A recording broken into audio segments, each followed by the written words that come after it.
안녕하세요. 책 읽기 좋은 날 여운입니다. 우리가 얼마나 사랑하든 아랑곳 않고 사랑하는 이가 죽음을 맞는 때가 찾아옵니다. 이들은 인생의 마지막 순간을 준비하면서 신체적인 고통을 덜고 심리적 정서적인 지지를 받으며 의미 있는 시간을 보내고자 합니다. 과거의 기억을 회상하고 가족과의 관계를 재조명하며 사랑하는 사람들과의 소중한 추억을 나누는 것이 이들에게 큰 위안이 됩니다. 호스피스, 즉 임종간호는 의학적으로 살 날이 얼마 남지 않은 환자가 병원을 비롯한 의료기관에서 받던 치료를 중단하는 대신 인생의 마지막 나날을 사랑하는 사람들에게 둘러싸여 편안한 보살핌을 받는 활동을 말합니다. 호스피스 간호사는 환자와 가족이 모두 이 과정을 잘 헤쳐나가도록 안내하고 환자가 가능한 한 통증 없이 편안한 상태를 유지하도록 돕는 역할을 합니다. 환자 스스로 원하는 방식으로 죽음을 맞이하는 것이 곧 삶을 되찾는 방식이라 여기며 그들이 마지막 순간을 잘 준비할 수 있도록 돕는 것입니다. 오늘 소개할 책은 결국 모든 것이 지나간다. 삶이 흐르는 대로입니다. 이 책은 호스피스 간호사가 잊지 못할 12명의 환자들과 보낸 마지막 시간을 기록한 책인데요. 죽음을 앞둔 이들이 전해준 삶의 지혜와 감동을 담아내고 있습니다. 이 책은 죽음에 관한 이야기임에도 불구하고 오히려 삶의 의미에 대해 깊이 생각하게 합니다. 삶의 끝자락에 선 이들이 죽음을 앞두고 가장 후회하는 일, 가장 그리운 사람, 가장 소중한 것을 반추하는 이야기 속에서 우리는 영원하지 않은 인생의 항로에서 반드시 기억해야 할 것은 무엇인가를 다시금 떠올리게 됩니다. 자, 그럼 지금부터 잠시 책 속으로 들어가 보겠습니다. 오늘도 책 읽기 좋은 날과 함께 좋은 시간 보내세요.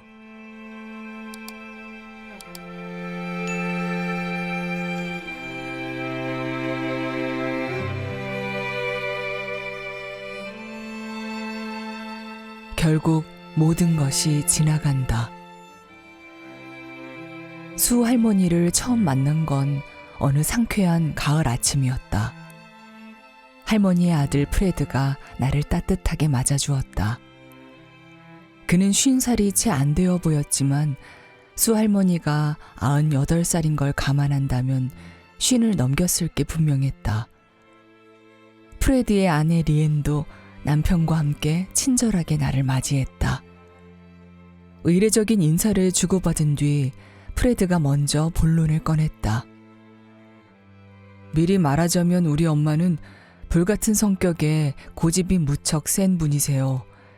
폐질환을 앓으신 지는 몇 년 됐는데 며칠 전 밤중에 갑자기 증세가 심해져서 911을 불렀거든요. 응급실에서 응급처치를 받고 괜찮아지자마자 엄마는 어떤 치료나 검사도 받지 않겠다며 고집을 부리셨죠. 그러자 의사 선생님이 호스피스를 추천했어요. 무슨 말씀인지 알겠어요. 얼른 어머니를 뵙고 싶네요. 성격이 불같은 분은 이미 많이 만나봐서 괜찮아요. 내가 자신 있게 대답했다. 여전히 배울 게 산더미 같지만 그래도 이제 혼자서 환자를 돌본 경험이 꽤 쌓였다.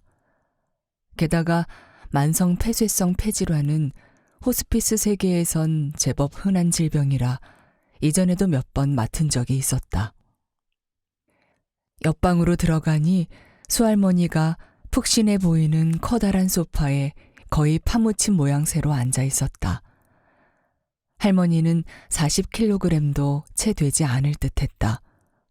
너무 말라 뼈가 그대로 보일 지경이었다. 그가 앓는 병의 부작용이었다. 환자를 처음 만날 때마다 늘 그렇듯 수 할머니에게 활기차게 인사를 건넸다. 안녕하세요, 할머니. 전 헤들리라고 해요. 앞으로 잘 부탁드려요. 나한테 그쪽이 왜 필요한지 모르겠구먼. 수 할머니가 성난 목소리로 말했다. 머릿속이 새하얘졌다. 그쪽이 왜 필요하냐고? 말이 되는 대답을 생각해내느라 한참 후에야 입을 열었다. 전 할머니께서 편안하게 지내실 수 있도록 도와드리러 왔어요. 난 지금도 편안해요. 할머니가 무뚝뚝하게 대꾸했다. 나는 할머니의 아들에게 도움을 청하는 눈빛을 보냈다. 엄마, 호스피스에서 나온 분이에요. 프레드가 거들었다. 엄마가 응급실에 가지 않아도 되도록 의사 선생님이 호스피스 선생님을 불러드리겠다고 했잖아요. 기억나죠? 나도 알아. 수할머니가 아들의 말을 단칼에 자르곤 덧붙였다. 너한테도 여기 있어달라고 한 적 없어. 프레드를 슬쩍 쳐다봤다. 그는 자기 엄마의 가시돋친 말에 전혀 신경 쓰지 않는 듯했다. 나는 어떻게 반응해야 할지 몰라 잠자코 있었다. 예민할 대로 예민해진 환자와 그 가족에게 상처를 주지 않으면서도 상황을 주도하려면 그 사이에서 균형을 유지하는 일이 무엇보다 중요했다. 나는 이 상황을 반드시 잘 타개해 나가고 싶었다. 몇 초가 흐른 뒤 마침내 수할머니가 나를 돌아보며 말했다. 할 일이 있으면 해요. 하지만 계속 내 간호사로 둘 거라고 장담하진 못해요. 안도하며 수할머니가 호스피스 서비스를 받을 수 있도록 필요한 서류를 작성하기 시작했다. 등록을 마치고 나서 할머니에게 바로 다음 날 정기 방문을 하러 한 번 더 들러도 되겠느냐고 물었다. 또 호스피스 간호사는 기본적으로 하루 24시간 내내 대기하고 있지만 당직을 서는 사람이 내가 아니라 다른 간호사일 때도 있다고 설명했다. 내일 제가 올까요? 아니면 저 대신 다른 간호사를 보낼까요? 내가 물었다. 수할머니는 한숨을 푹 쉬었다. 내일은 선생님이 와요. 그때그때 정하는 걸로 하고요. 프레드는 슬며시 웃으며 곁눈을 주었다. 나를 배웅하며 프레드가 말했다. 엄마가 선생님을 마음에 들어 하시는 것 같네요. 미치지 않고서야 어떻게 그리 느낄 수 있을까 싶었지만 겉으로는 티내지 않았다. 다음날 수할머니의 집으로 정기 방문을 하러 갔다. 혈압과 맥박, 호흡, 체온을 측정하고 피부에 압박이 가진 않는지 멍이 든 곳은 없는지 살폈다. 소화는 잘 되는지, 약물 복용으로 나타나는 부작용은 없는지, 먹고 자는데 문제 없는지도 물었다. 할머니는 모든 질문에 단답형으로 퉁명스럽게 대꾸했고 내가 진료 기록을 작성하는 동안 텔레비전으로 골프 중계를 봤다. 말은 별로 하지 않았다. 우리의 만남은 매번 비슷했다. 일주일에 2번씩 만난 지 한 달쯤 지났을 무렵 수할머니가 텔레비전 소리를 낮추더니 내게로 시선을 옮기고는 물었다. 할 일을 다 했으면서도 안 가는 이유가 뭐예요? 15분이면 다 끝내고도 남을 텐데. 회사 규정상 환자 집에 적어도 30분은 있어야 하거든요. 권장 시간은 45분이고요. 수할머니 말이 맞긴 했다. 나는 가끔 할 일을 다 끝내고도 시간이 남아서 환자 옆에 앉아 그들이 해주는 이야기를 들었다. 내가 무척 좋아하는 시간이었다. 그냥 차에 앉아서 15분쯤 때운데도 아무도 모를 텐데 그래. 아무튼 우리 같은 늙은이 말에 귀 기울이는 사람은 아무도 없어요. 단지 늑다리란 이유로 내가 제정신이 아니라고 생각하지. 쿡쿡 웃고 이렇게 말했다. 전 싱글맘이에요, 할머니. 직장을 걸고 도박을 할 수는 없어요. 이런 이야기를 환자에게 털어놓는 경우는 거의 없었다. 환자에게 개인적인 이야기를 하면 안 된다는 암묵적인 규칙 때문이었다. 한 번은 환자의 보호자가 관리자에게 전화해 간호사의 개인적인 고충이 전가되는 기분이라며 불평한 적도 있었다. 우리가 상대하는 가족은 이미 나름의 골칫거리를 품고 있어서 또 다른 골치 아픈 일이 더해지는 걸 원치 않는다는 말에도 일리가 있었다. 하지만 호스피스 간호사가 환자나 그 가족과 상당한 시간을 함께 하다 보면 유대감이 생기기도 해서 개인적인 이야기를 전혀 나누지 않는 게 오히려 이상하게 느껴졌다. 환자와 공감대를 형성하는 일과 규칙을 따르는 일 사이에서 균형을 지키려 노력하다가도 몇 주 동안 입을 꾹 다물고 침묵을 지키는 수 할머니와 꼭 친해지고 싶다는 마음이 들기도 했다. 하지만 모든 노력이 수포로 돌아갔다. 내가 말을 걸면 할머니는 대화를 이어나가는 대신 고개만 끄덕이고 텔레비전 소리를 다시 올렸다. 그러고 나면 다시 무건 수행이 시작됐다. 다음 방문에서도 수 할머니는 평소와 똑같은 자리에 앉아 있었다. 할머니는 신고 있던 실내화와 어울리는 실내복을 입고 있었다. 새하얀 머리는 늘 그렇듯 흐트러짐이 없었다. 그런데 평소와 달리 내가 자리에 앉기도 전에 할머니가 먼저 입을 뗐다.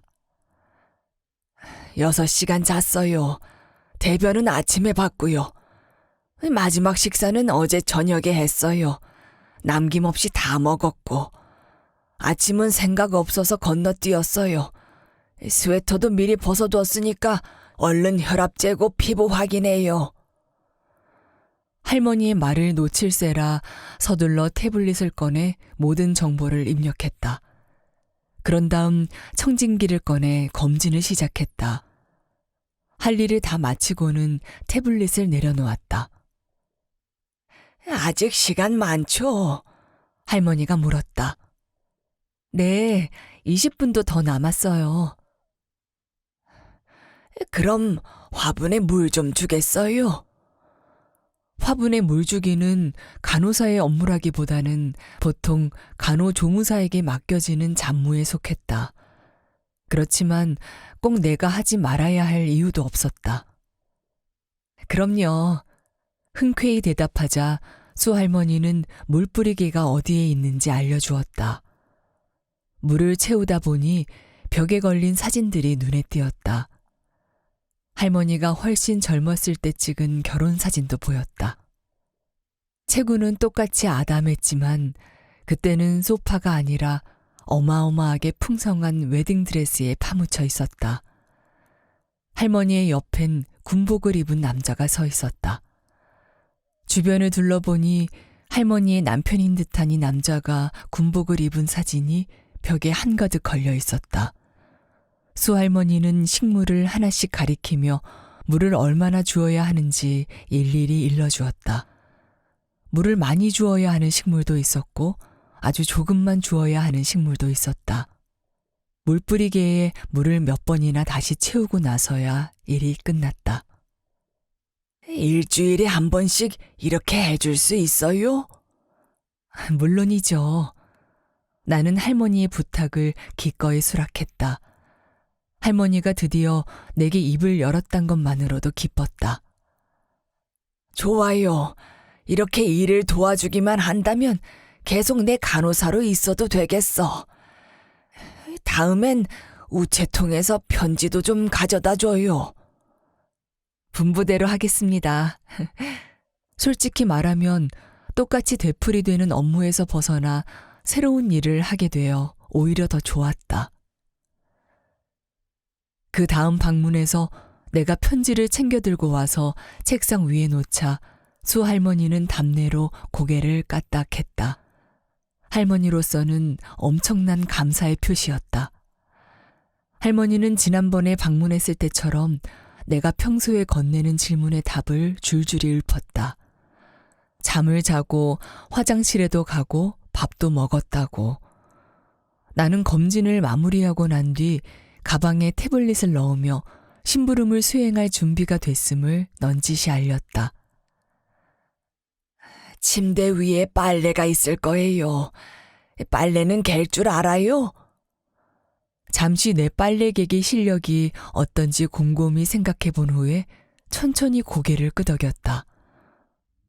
엄마한테 배웠어요. 할 수 있을 것 같아요. 내 말이 끝나자마자 수 할머니는 빨간 매니큐어를 칠한 얇고 긴 손가락으로 침실 쪽을 가리켰다. 할머니의 새하얀 침대는 말끔하게 정돈된 상태였는데 침대 아래쪽엔 물결 모양으로 주름이 잡힌 섬세한 레이스가 장식되어 있었다. 근사한 방이었다. 침대 옆 협탁 위에는 결혼사진이 하나 더 있었다. 빨래 바구니를 들고 거실로 돌아와서 바닥에 털썩 주저앉아 빨래를 개다가 내 운을 시험해 보기로 했다. 할머니 결혼사진 봤어요. 정말 아름다우시던걸요? 결혼 생활은 얼마나 하셨어요? 그리 길진 않았지. 할머니가 텔레비전 화면에 눈을 고정한 채 대답했다. 남편은 30 전에 죽었어요. 전쟁 때문에.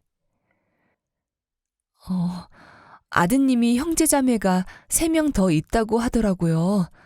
재혼을 하셨던 거예요? 나는 비단처럼 부드러운 잠옷 상의 하나를 개면서 물었다. 수 할머니가 텔레비전을 끄고 나를 돌아봤다. 남한테 관심이 많네요. 할머니의 기분을 상하게 했을까봐 걱정됐다. 죄송해요. 그냥 할머니에 대해 알고 싶었을 뿐이에요. 내가 개담한 잠옷에서 눈을 떼지 못하고 말했다. 지금껏 나한테 그런 걸 물은 사람은 아무도 없었는데. 이 약 먹어라, 저 약 먹어라, 다른 의사한테 가봐라. 늘 그런 얘기만 했지. 할머니는 깊은 생각에 잠긴 듯 창밖을 응시하며 말했다. 나는 입을 다물고 빨래를 계속해 켰다. 조금 후에 수 할머니가 나를 바라보며 이야기를 시작했다. 재혼은 안 했어요. 우리가 결혼할 때 난 16살이었어요. 부모님들끼리 잘 아시는 사이였지요. 내 인생에 하나밖에 없는 사랑이었어요. 남편이 입대할 무렵 난 넷째 프레드를 임신하고 있었고요. 그이가 남산 같은 내 배에 손을 올리고 나한테 입을 맞추며 작별 인사를 하던 모습이 아직도 눈에 선해요. 남편을 다신 보지 못하리란 걸 알고 있었죠. 나는 수 할머니의 마지막 말에 빨래를 개던 손을 멈추고 고개를 들었다. 할머니는 입을 꼭 다문 채 생각에 빠져 있었다. 옛 일을 떠올리는 듯했다. 상상도 할 수 없네요. 어떻게... 나는 말끝을 흐렸다. 해도 되는 말인지 확신이 없었다. 그렇게 개키는 게 아니에요, 아가씨. 이리 줘요. 내가 하는 걸 봐요. 수 할머니는 대뜸 이렇게 말하더니 내 손에 있던 상의를 가져갔다. 나는 할머니가 한치의 오차도 없이 완벽하게 옷을 개는 모습을 지켜봤다. 그동안에도 방금 할머니에게 들은 이야기가 뇌리에서 떠나지 않았다. 뒷이야기가 궁금했다. 다음번에 수 할머니의 집을 찾았을 때 할머니는 평소보다 숨 쉬는데 어려움을 겪고 있었다. 눈에 보일 정도였다. 할머니, 이러신 지 얼마나 됐어요? 내가 물었다. 어제부터요. 난 괜찮으니 걱정하지 마요. 청진기를 꺼내서 수 할머니의 가슴에 갖다 대기가 무섭게 호루라기를 불 때처럼 쌕쌕거리는 소리가 들렸다. 혈액 내 산소 포화도를 측정하기 위해 맥박 산소 측정기를 꺼내 할머니의 싸늘한 손가락에 고정했다. 87%가 나왔다. 수치가 그리 나쁘지 않아 한숨이 놓였다. 그러나 그것도 잠시, 곧 할머니에게 내가 한 번도 다뤄본 적 없는 증상이 나타나고 있다는 사실을 깨닫곤 우왕좌왕하기 시작했다. 극심한 호흡곤란이었다. 마치 무트로 나왔다가 물로 돌아가는 길을 찾지 못한 물고기를 보는 듯했다. 잠시 방에서 나와 쿠마르 선생님에게 전화를 걸었다. 침착하게 행동하려고 했지만 할머니가 새파랗게 질려가고 있어서 얼른 조치를 취하지 않으면 이대로 세상을 떠나겠다 싶었다. 어떡해요, 선생님? 나는 발을 동동 구르며 쿠마르 선생님에게 물었다. 통증이 있으신가요? 어디가 불편하시대요? 아니요, 통증은 없다고 하셨어요. 할머니께선 괜찮다고 하시지만 숨도 못 쉬고 쌕쌕거리시는 걸 그냥 두고 볼 수만은 없잖아요. 그래도 괜찮아요. 쿠마르 선생님이 차분한 목소리로 말했다. 간호학교에서 치료가 제일 중요하다고 배운 거 알아요. 학교에서 배운 대로라면 지금 같은 상황에선 몸에 커다란 바늘을 쑤셔넣고 피를 한 바가지 뽑고 병원에 데려가서 수십 가지 약을 삼키게 해야 할 거예요. 더 할지도 모르죠. 할머니께선 그런 걸 원하시는 게 아니에요. 그저 집에서 편안히 지내고 싶어 하실 뿐이죠. 배운 것과 달라서 당황스럽겠지만 선생님은 해야 할 일을 하고 있는 겁니다. 할머니께선 이미 집에서 편안하게 계시니까요. 고개를 끄덕인 나는 쿠마르 선생님의 말이 제대로 와닿을 때까지 잠시 기다렸다. 어쩌면 더 필요한 게 없을지도 모른다. 아니, 오히려 덜어내야 할지도. 그들에게 필요한 건 그저 약간의 위안뿐일 것이다. 내가 마침내 입을 열었다. 그럼 선생님 말은 아무것도 하지 말라는 건가요? 네, 가족에게 전화해서 상황을 알려주기만 해요. 할머니께서 드시고 싶은 음식을 마음껏 잡수시게 해드리고 하고 싶은 일을 하실 수 있도록 도와드리세요. 통증은 없는지 한 번 더 확인하고요. 혹시 통증이 느껴진다고 하시면 그때 다시 전화해요. 편찮으시면 안 되니까요. 그것만 하면 돼요. 할머니께서 만족하실 때까지요. 중요한 일을 하고 있다는 걸 잊지 마요. 세상이 인정해주지 않더라도 말이에요. 쿠마르 선생님과 작별 인사를 나누고 전화를 끊었다. 내가 환자를 간호하는 일을 점차 새로운 시각에서 보기 시작한 순간이었다. 그때부터 손을 놓는 일도 뭔가를 하는 거라는 관점으로 내 일을 바라보게 되었다. 그저 곁에 있어주는 것, 위로하고 연대하는 것, 중요한 건 바로 그것이었다. 이는 내게 엄청난 변화였다. 호스피스 간호사 일을 시작한 지 1년 반이 넘은 그 무렵까지도 나는 내 역할이 환자를 살리는 게 아니란 사실을 알면서도 통증을 완화해주는 등 환자에게 늘 뭔가를 해주려고 했기 때문이다. 하지만 이 순간 내가 할 수 있는 일은 할머니 곁에 있어주는 것 말곤 정말 아무것도 없었다. 수 할머니에게 돌아가서 담당 의사는 할머니를 편안하게 모시는 일에만 관심이 있다고 전했다. 아휴, 이제야 안심하겠군요. 선생님이 응급차를 불러 날 싣고 가려는 줄 알고 걱정했어요. 수 할머니 목소리에 안도하는 기색이 역력했다. 옳은 결정을 내렸다고 생각하며 미소를 지었다. 할 일 끝내고 나면 샌드위치 좀 만들어줄래요? 할머니가 물었다. 그럼요. 내가 밝은 목소리로 대답했다. 쿠마루 선생님이 방금 한 말이 머릿속에서 들리는 듯했다. 우선 검진을 빠르게 진행하며 수할머니에게 통증이 느껴지거나 불편한 곳이 없는 게 확실한지 3번도 더 물어봤다. 할머니는 여전히 숨을 가쁘게 쉬면서도 이 정도는 이미 익숙해서 어떤 치료도 원치 않는다고 딱 잘라 말했다. 검진을 마무리하고 나서 태블릿을 치우며 할머니에게 어떤 샌드위치를 먹고 싶은지 자세히 말해달라고 했다. 세상에서 제일 맛있는 칠면조 고기, 스위스 치즈, 토마토, 마요네즈 샌드위치를 만들겠다는 각오를 다지며 부엌으로 간 나는 식빵을 찾으려고 찬장을 열었다. 할머니, 식빵 더 없나요? 이건 유통기한이 지나서요. 내가 외쳤다. 곰팡이가 피었어요? 수할머니가 소리쳤다. 나는 장갑을 낀 손으로 식빵 몇 조각을 꺼내 뒤집어 봤다. 곰팡이는 없어요. 그래도 새로 사오는 게 낫겠어요. 선생님, 괜찮으니까 그냥 그 식빵으로 만들어요. 샌드위치 가져오면 해주고 싶은 얘기가 몇 가지 있어요. 할머니가 말했다.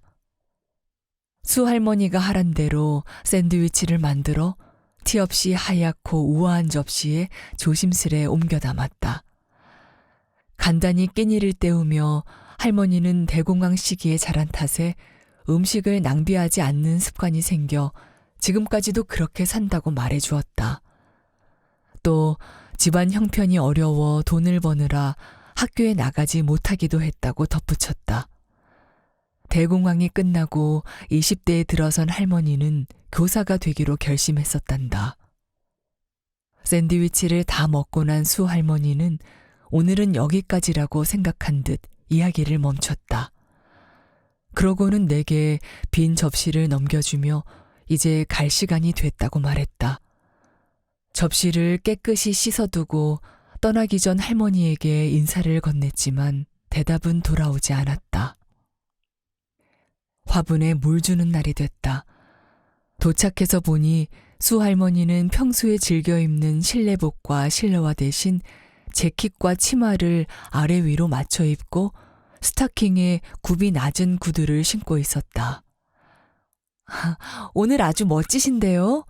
중요한 일이 있으세요? 글쎄요. 내 나이쯤 되면 중요한 일이랄 게 없어요. 그래도 교회 행사에 갈 생각을 하니 제법 신나는구먼. 이 나이 먹으면 하나님께 얼굴을 비치는 일이 점점 중요해지니. 쭉 종교가 있으셨어요? 내가 물었다. 그럼 난 늘 종교에서 위안을 찾았어요. 남편이 죽고 나선 더 그렇게 됐지. 선생님은 종교 있어요? 이 늙은이한테 뭐가 그리 궁금한 게 많은지. 잠시 물뿌리개를 들고 서서 답을 고민해도 뭐라고 해야 할지 여전히 확신할 수 없었다. 독실한 집안에서 자라긴 했어요. 하지만 아직 잘 모르겠어요. 답을 알고 싶어요. 이 세상엔 선생님하고 비슷한 사람이 생각보다 훨씬 많을 거예요. 난 곧 진실을 알게 되겠군요. 두려우세요? 질문하고 나서야 내가 말실수를 했다는 사실을 깨달았다. 아니요. 대답은 간단했다. 화분에 물을 주고 검진을 마무리하는 내내 자신이 곧 죽는다는 사실을 안다는 건 어떤 느낌일까 하는 생각과 할머니가 신앙을 통해 마음의 평화를 찾아 다행이란 생각이 머릿속을 떠나지 않았다. 시간이 흐르면서 결국 모든 게 지나간다는 말이 틀리지 않다는 사실을 알게 됐다. 그러나 그 여정은 무척 힘겹고 막막하다. 수할머니와 맺은 관계에서도 이 사실이 여실히 증명되는 듯했다. 내가 수할머니를 간호한 지 몇 달이 지나자 할머니는 어쩌다 내가 없는 날이면 검진을 거부해버렸다. 할머니의 마음속에 간호사는 오로지 나 하나뿐이었다. 그래서 내가 갈 수 없으면 할머니는 통증이 있어도 그냥 참으며 내버려뒀다. 당연히 할머니가 아프지 않기를 바랐지만 한편으로는 나를 포함해 호스피스 자체에 회의적이던 사람의 신뢰를 얻었다는 사실에 자신감이 생겼다. 내가 할머니에게 온 마음을 쏟는다는 점을 할머니도 알고 있었다. 그걸 확실히 느낄 수 있었다. 이는 내가 옳은 길로 가고 있다는 징표 같았다. 더불어 쿠마르 선생님이 내게 했던 말에 힘을 실어주었다. 때로는 그저 곁에 머물면서 편히 쉴 수 있는 환경을 조성해 주는 것만으로도 충분하다는 것, 아니 그게 전부라는 것 말이다. 수 할머니를 보살피는 동안 할머니는 자기가 살아온 인생 전부를 내게 이야기해 주었다. 나는 세계 여행 이야기를 가장 좋아했다. 수 할머니와 할머니의 단짝 친구는 수년간 교사로 일하다가 돈이 넉넉히 모이자마자 일을 그만두고 2년 동안 함께 세계를 여행했었단다. 자식을 남겨두고 여행해서 마음이 쓰이지 않았느냐고 묻자 할머니가 말했다. 난 에펠탑을 받고 그 애들은 엽서를 받았으니 그거면 된 거 아닌가요? 수 할머니는 행동이 빠르고 과감했다. 할머니의 나이와 몸 상태를 고려한다면 더더욱 그랬다. 처음에 차갑다고 생각했던 할머니의 태도는 사실 버려지거나 뒤에 남겨지고 싶지 않은 마음에서 오는 자기 방어와 독특한 유머 감각이 합쳐져서 나온 것임을 차츰 알게 되었다. 나는 수할머니 덕분에 세상이 나이 든 사람을 얼마나 외롭게 하는지 이해할 수 있었다. 할머니는 죽음을 두려워하지 않았다. 여기엔 신앙이 큰 역할을 했다. 그러나 죽음을 바라보는 할머니의 이런 자세는 신앙보다는 당시의 표현을 그대로 옮기자면 친구가 모두 골로 갔다는 사실을 바탕으로 한 것이었다. 친구분이 모두 돌아가신 게 확실하긴 해요? 내가 참다 못해 물었다. 알고 보니 수 할머니도 확실하게는 몰랐다.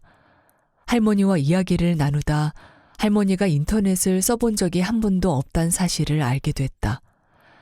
그래서 어떤 날은 수 할머니가 나를 옆에 앉혀두고 친구가 정말로 전부 죽었는지 확인해 보기 위해 내가 구글에 친구 정보를 모두 검색하게 했다. 인터넷에 정보가 없으면 자식들의 연락처를 찾아내게 해서 직접 전화를 걸어 그 친구가 골로 간 게 맞는지 물어봤다. 그렇다. 수 할머니는 한 글자도 틀리지 않고 정확히 이렇게 표현했다. 그러다 수 할머니의 친구 중 한 명이 죽지 않았다는 걸 알아냈다. 그것도 보통 친구가 아니라 교사로 같이 일하고 세계 여행까지 함께한 그 친구였다. 그때부터 두 사람은 편지를 주고받기 시작했는데 그 내용이 말도 안 되게 웃겼다. 둘은 마치 부모를 흉보는 10대 소녀 같았다. 다만 욕하는 대상이 부모가 아니라 자식이란 점만 달랐다. 수 할머니는 자식들이 자기를 억지로 플로리다주로 옮겨놓았다고 불평하고 할머니 친구는 자식들이 자기를 요양원에 처박아 놓았다고 구시렁거렸다. 그렇게 편지를 주고받으며 생긴 세상과의 연결고리는 수 할머니에게 무척 큰 의미를 가졌다. 이를 통해 할머니의 삶이 확장되는 모습을 옆에서 지켜보는 일 또한 아름다운 경험이었다. 간호학교에서는 한 번도 배운 적이 없었지만 화분에 물을 주고 샌드위치를 만들고 할머니에게 인터넷 사용법을 알려주고 할머니를 위해 편지를 붙이는 건 내가 하는 다른 업무와 똑같이 중요했다. 어느 날 아침 8시 정각, 야간 당직 간호사에게서 다급한 전화가 걸려왔다. 수 할머니가 밤새도록 숨을 잘 쉬지 못했다는 것이었다. 당직 간호사가 할머니를 도와주려고 할머니의 집으로 갔지만 당연하게도 할머니는 도움을 거부하고 응급차도 부르지 못하게 했다. 당직 간호사는 수 할머니가 나를 찾고 있으며 내가 언제쯤 집으로 와줄 수 있는지 알고 싶어 한다고 말했다. 25분도 채 안 되어 수 할머니의 집에 도착했다. 고속도로를 그렇게 질주했는데도 속도 위반 딱지를 떼지 않은 게 다행이었다. 할머니는 잠옷 차림으로 침대에 누워 있었다. 언제나 새벽 6시면 옷을 갖추어 입고 립스틱까지 바르고 있었던 분이라 뭔가 심상치 않은 기분이 들었다.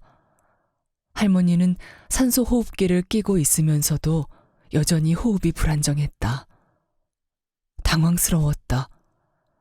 그 무렵 수 할머니와 나는 몇 개월을 함께한 사이였다. 아직 할머니를 떠나보낼 자신이 없었다. 할머니가 아픈 것도 보기 싫었다. 잠시 감정이 북받쳐 올랐지만 곧 그간 받은 교육이 효과를 내기 시작해 바로 간호사 헤들리 모드로 전환할 수 있었다. 약물을 투여하고 산소 공급량을 조금 늘리자 다행히 호흡이 정상으로 돌아왔다.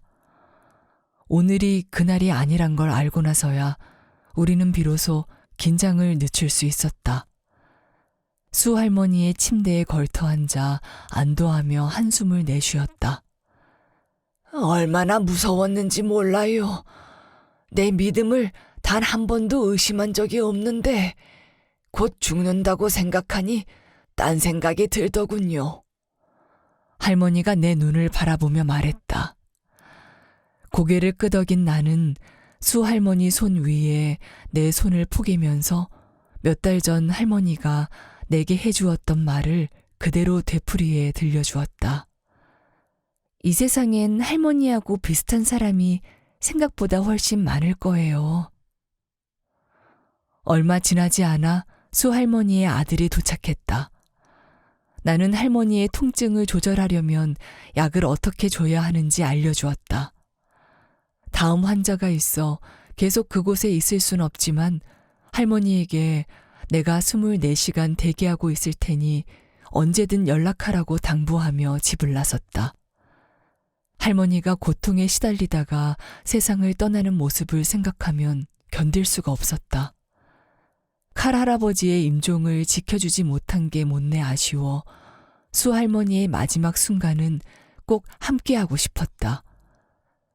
그래서 회사 사람 모두에게 할머니의 임종이 가까워진 듯하면 내게 꼭 연락해달라고 말해둘 작정이었다.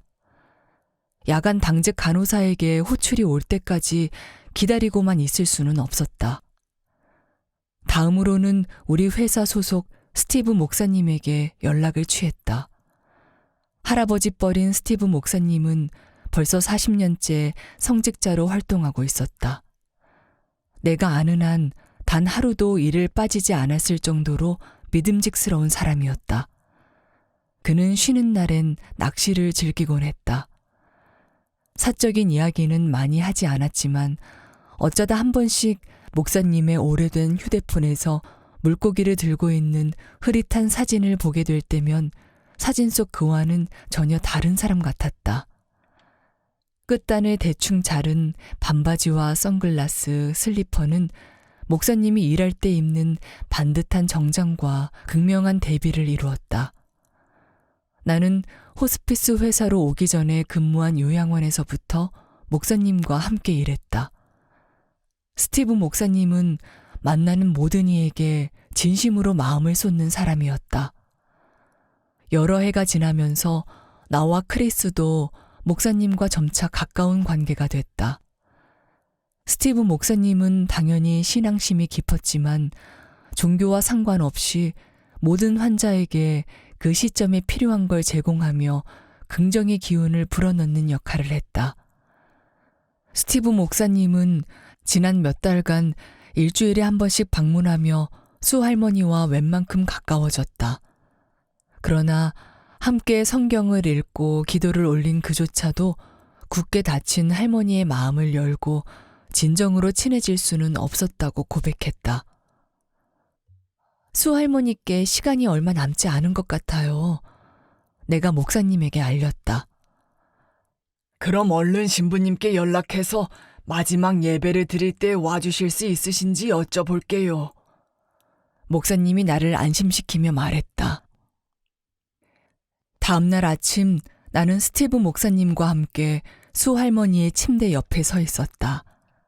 할머니의 호흡은 여전히 불안정했지만 그래도 모르핀 투여량을 늘린 덕분에 어제보다는 나았다. 신부님께서 곧 오실 거예요. 스티브 목사님이 말했다. 말이 끝나기가 무섭게 긴 사제복을 입은 노인이 방으로 들어왔다. 나는 곧바로 그 노인을 알아봤다. 내 삶이 송두리째 바뀐 바로 그날, 수년 전 엄마와 함께 교회에 갔던 그날 이후 신부님을 만난 건 처음이었다. 오셨군요, 톰 신부님. 와주셔서 고맙습니다. 스티브 목사님이 톰 신부님을 맞이했다. 이쪽은 간호사인 헤들리 선생님이에요. 이분은 수 할머니시고요. 할머니, 안녕하세요. 톰 신부님이 수 할머니의 침대 곁에 무릎을 꿇으며 말했다. 그들이 만나는 모습을 지켜보고 있자니 몸이 떨렸다. 톰 신부님은 내가 누군지 전혀 모르겠지만 어쨌거나 그는 내 인생에 엄청난 영향을 미친 사람이었다. 고개를 숙인 채 기도하는 신부님의 목소리를 들었다. 지난 몇 년간 머릿속에서 수없이 울리던 바로 그 목소리였다. 나는 이제 톰 신부님의 예배에 참석했던 임신 중인 19살 소녀와는 무척 다른 삶을 살고 있었다. 아이를 낳고 간호학교를 졸업하고 집을 마련하고 전문 간호사로 생계를 이어나가고 있었다. 언젠간 결혼하고 싶은 남자친구도 있었다. 신부님 덕분에 내 인생이 얼마나 바뀌었는지 그를 붙잡고 그동안 살아온 이야기를 하고 싶었지만 지금은 그럴 때가 아니었다. 이 순간은 오직 수 할머니를 위한 것이었으므로 신부님이 할머니를 위해 기도하는 목소리에 집중하려고 모든 노력을 다했다. 예배가 막바지에 이르자 우리는 톰 신부님이 시키는 대로 다 함께 손을 맞잡고 주기도문을 외웠다. 내게도 너무나 친숙한 기도문을 모두 한 목소리로 읊고 있자니 가슴이 벅차올랐다. 종교적인 이유 때문이 아니었다. 이 방에 함께 있는 세 사람에게 내가 품은 진실한 사랑 때문이었다. 이틀 밤이 지난 뒤에 응급 호출이 왔다. 수 할머니가 숨을 못 쉰다는 소식이었다. 할머니의 집으로 운전하면서 생각했다. 환자의 죽음을 두려워하는 내가 과연 좋은 호스피스 간호사라 할 수 있을까? 하지만 그런 의문은 수 할머니의 집에 발을 디디는 순간 흔적도 없이 사라져버렸다. 전엔 느껴보지 못한 평화로운 공기가 나를 감싸 안았다. 수 할머니는 침대에 누워 힘겹게 숨을 몰아쉬면서도 얼굴엔 미소가 가득했다. 아마도 모르핀 때문이겠지 싶었다. 할머니, 좀 어떠세요? 내가 수 할머니의 코에 삽입된 산소 호흡기를 바로잡으며 물었다. 곧 남편과 같이 있을 생각에 무척 신나요. 지금 선생님 바로 옆에 와 있거든. 할머니가 말했다. 내 옆에 아무도 없단 걸 알아도 그 무렵엔 이런 일이 낯설지 않아서 할머니에게 어떤 질문도 하지 않았다. 그래도 여전히 찌릿한 느낌이 내 몸을 훑고 지나갔다. 하지만 이번엔 할머니가 죽은 남편이 보인다고 해서 그런 게 아니었다. 이것이 할머니에게 시간이 얼마 남지 않은 것을 알려주는 신호이기 때문이었다. 할머니가 곧 잠들겠다는 예감이 들어 서둘러 물었다. 두려우세요, 할머니? 남편이 날 데리러 왔는데 두려울 리가 있나요? 드디어 이 사람과 함께 할 수 있는 걸요. 할머니는 눈을 감은 채 희미한 미소를 지으며 말했다. 나도 미소를 지어 보이려고 했다. 수 할머니에게는 잘된 일이었지만 곧 할머니를 잃는다는 생각에 슬픔이 몰려왔다. 우리가 함께한 9달은 처음 예상보다 몇 달은 더 긴 시간이었다. 그러나 나는 여전히 할머니를 떠나보낼 자신이 없었다. 약병을 열어 주사기에 약을 채운 다음 양이 맞는지 확인했다. 주사를 놓으려고 수할머니 곁에 무릎을 꿇고 앉자 할머니가 눈을 뜨고 나를 바라보았다. 그이가 오늘 밤이라고 하는군요. 할머니가 거칠게 숨을 몰아쉬며 말했다. 내 볼을 타고 눈물이 흘러내렸다. 네, 할머니. 나직하게 대답했다. 무슨 말이든 더하면 눈물이 터져버릴 것만 같았다. 수할머니는 얼굴에 미소를 띠고 있었다. 할머니가 여전히 눈을 감은 채 말했다. 언젠가 선생님이 세상을 떠날 때가 되면 천국에서 선생님을 마중 나갈 사람이 줄지어 기다리겠지만 전부 비켜야 할 거예요. 내가 제일 먼저 선생님을 안아줄 거니까요. 수개월 동안 수할머니에게 위안이 되려고 내가 할머니를 진심으로 위한다는 사실을 전하려고 온 힘을 다해 노력했더니 지금은 되레 할머니가 날 위로하고 있었다. 더는 참지 못하고 흐느껴 울기 시작했다. 얼굴에 흐르는 눈물과 콧물을 애써 닦아냈다. 할머니에게 내 기분을 전가하고 싶진 않았다. 몇 분 후 조금 진정되자 마지막으로 다시 한번 할머니가 통증을 느끼진 않는지 확인했다. 할머니는 천사처럼 새근새근 자고 있었다. 완벽히 평온한 얼굴이었다. 그날 밤 잠자리에 드는데 금방이라도 호출이 올 것 같은 불길한 예감이 들었다. 아침 7시에 알람이 울리는 소리를 듣고 화들짝 놀라 잠에서 깼다. 간밤에 온 전화를 받지 못한 건 아닌지 당황해하며 휴대폰을 확인했지만 부재중 전화는 없었다. 커피를 한 잔 따르고 출근할 준비를 하면서도 휴대폰 소리가 최대로 올라가 있는지 놓친 전화는 없는지 몇 분마다 확인했다. 오전 8시 정각이 되자 수할머니의 아들에게 전화를 걸었다. 프레드, 저 헤들리예요. 할머니께선 좀 어떠신가요? 내가 물었다. 프레드는 잠자코 있더니 차분한 목소리로 말했다. 오늘 새벽 3시쯤 돌아가셨어요. 평화로운 임종이었습니다. 다른 간호사 선생님이 다 처리해 줬어요. 죄송해요. 전혀 몰랐어요. 임종을 지켜드리고 싶어서 꼭 연락해달라고 회사 사람들에게 신신당부했는데 전달이 안 됐나 봐요. 정말 죄송해요. 내가 당혹스러워하며 더듬거렸다. 엄마가 돌아가시면서 선생님한테 전화하지 말라고 당부하셨어요. 선생님이 많이 힘들어할 거라고 아빠가 그러셨대요. 프레드의 말을 듣자 내 눈에서 눈물이 하염없이 흘러내렸다. 맞는 말이었다. 모든 환자의 시간이 그렇듯 수할머니의 시간도 한정되어 있음을 늘 알고 있었다. 그래도 할머니는 내 인생의 일부이자 일상 그 자체가 된 지 오래였다.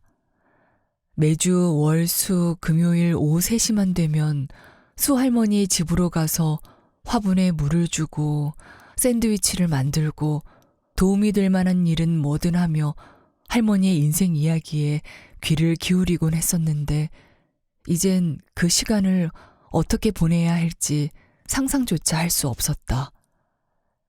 며칠 후 스티브 목사님이 신문 한 부를 손에 들고 사무실로 들어왔다. 선생님이 꼭 봐야 할 게 있어요. 목사님이 신문을 내게 건네며 말했다. 수 할머니의 부고 기사였다. 기사엔 놀랍게도 내 이름과 함께 그동안 간호해 주어서 고맙단 말이 쓰여 있었다. 기사를 읽으면서도 믿기지 않아 눈물이 났다. 6년 동안 호스피스 간호사로 일하며 내가 환자의 부고 기사에 언급된 건 딱 3번뿐인데 그중 첫 번째가 바로 수 할머니의 부고 기사였다. 수 할머니의 긴 인생을 짤막하게 요약한 단 몇 줄 안에 내 이름을 올릴 수 있어서 사람들이 영원토록 기억할 할머니의 마지막과 함께할 수 있어서 무척 각별하게 느껴졌다. 나 또한 수 할머니를 영원토록 기억할 것이다.